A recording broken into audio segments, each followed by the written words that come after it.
yang menjalani kehidupan ini agar tidak memiliki penyesalan yang begitu besar, begitu mendalam, sehingga membuat hati dan pikiran kita tidak sehat.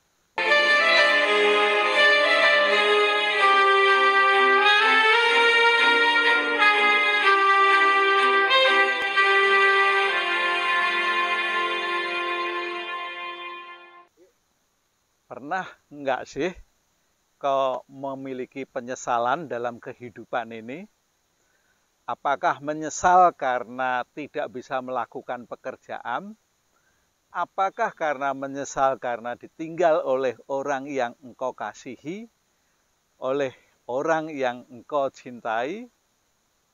Atau menyesal karena emang kamu tidak bisa berbuat apa-apa selama ini? Nah, kalau memang pernah menyesal, masihkah bisa diperbaiki penyesalan itu? Apa yang sudah lalu tidak pernah kembali pada saat ini maupun pada saat akan datang. Oleh karena itu, supaya tidak terjadi penyesalan, ya lakukanlah hal yang terbaik untuk kehidupan ke depan agar tidak menyesal. Menyesal itu bisa membuat orang frustasi, bisa membuat orang tertekan, bisa membuat orang tidak bisa berbuat apa-apa. Oleh karena itu, mulai sekarang kita mesti harus belajar bagaimana agar kita hidup lebih baik lagi. Karena penyesalan tidak sangat berguna bagi kehidupan kita. Nah, oleh karena itu, mestinya seseorang harus memiliki tujuan hidup. Mau untuk apa sih hidup kita selama sekian puluh tahun, atau bagi orang dewasa, atau bahkan orang seusia saya ini, masihkah perlu memiliki tujuan? Jawabnya tentu masih perlu tujuan itu. Karena tujuan hidup dapat membangun diri seseorang untuk kehidupan yang lebih bermakna, untuk kehidupan yang lebih berguna, untuk kehidupan yang bermanfaat bagi diri sendiri maupun bagi orang lain. Nah, dengan adanya tujuan itu, maka seseorang akan lebih mudah menjalankan kehidupannya. Karena tujuan itu menjadi arah untuk mencapai goal tertentu, ya, untuk mencapai apa yang diharapkan. Oleh karena itu, sekali lagi, tujuan ini sangat penting bagi siapapun. Tanpa punya tujuan, maka kehidupan seseorang bisa berjalan ke arah barat, bisa berjalan ke arah timur, bisa berjalan ke arah utara, bisa berjalan ke arah selatan. Artinya apa? Kehidupannya tidak terarah. Kehidupannya tidak jelas. Jadi sekali lagi, siapapun yang menjalani kehidupan ini agar tidak memiliki penyesalan yang begitu besar, begitu mendalam, sehingga membuat hati dan pikiran kita tidak sehat. Oleh karena itu, buatlah sebuah tujuan. Kalau tujuan sudah ada, tinggal kita lakukan setahap demi setahap, sedikit demi sedikit, sehingga pada akhirnya yang sedikit itu menjadi bukit. Pernah kan mendengar pepatah sedikit-sedikit menjadi bukit? Nah, itu artinya apapun pekerjaan tidak ada yang sia-sia. Sebab pekerjaan yang kecil, pekerjaan yang hanya sedikit itu kalau dikumpulkan menjadi sebuah pekerjaan yang besar. Akhirnya juga bisa menjadi pekerjaan yang bersifat raksasa. Nah, setelah memiliki tujuan hidup, apalagi langkah berikutnya?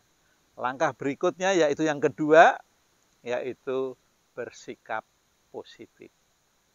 Apa sih bersikap positif sebetulnya? Bersikap positif itu ya segala perbuatan, segala perkataan, tidak ada yang sifatnya negatif. Seperti negatif itu yang menjelekkan, berpikir hal-hal yang tidak seronoh, ya, berpikir ke hal-hal yang sifatnya berpikir yang menyebabkan diri kita tidak baik, ya, yang menyebabkan orang lain menjadi takut kepada kita, menyebabkan orang lain sakit hati, itulah yang bagian dari berpikir negatif. Nah, berpikir positif adalah berpikir yang berkenaan dengan hal-hal yang baik. Jadi merencanakan sesuatu hal, ya, mengatakan kepada temannya, kamu ini luar biasa loh.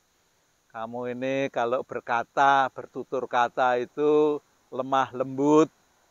Ya, kalau berkata itu senantiasa membangun seseorang untuk melakukan perbuatan yang baik. Itu berpikir positif.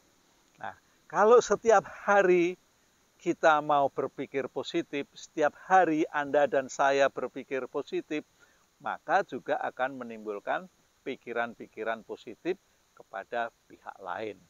Nah, oleh karena itu, berpikir positif sangat perlu untuk melakukan perbuatan di masa mendatang. Karena orang yang berpikir positif akan terus-menerus menghasilkan hal-hal yang sifatnya baik. Menghasilkan produk-produk yang baik pula, yang dapat dinikmati oleh banyak orang dan mereka akan mengatakan sangat puas atas produk yang Anda hasilkan. Lalu apalagi yang berikutnya atau langkah selanjutnya agar kita dapat menjalani perjalanan hidup yang lebih baik? Yang ketiga, yaitu perlu memiliki mentor. Mentor itu apa sih sebenarnya? Mentor itu orang yang memiliki keterampilan, memiliki kecakapan, memiliki keahlian. Dan mereka, mentor ini, mau menolong orang lain untuk sama persis dengan dirinya. Kalau dirinya adalah seorang yang cakap membuat roti dengan berbagai produk, maka dia mau menularkan kepada seseorang, dan apa yang diajarkan kepada seseorang ini akan dapat menghasilkan sama persis dengan yang dilakukan oleh seorang mentor.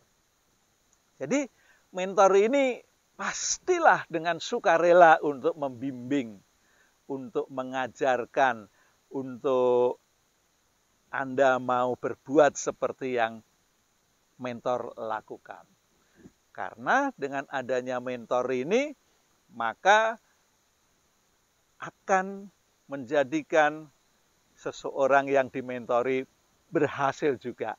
Kalau orang yang dimentori itu mau pula dengan sukacita, mau pula dengan gembira dan riang melakukan seperti yang diajarkan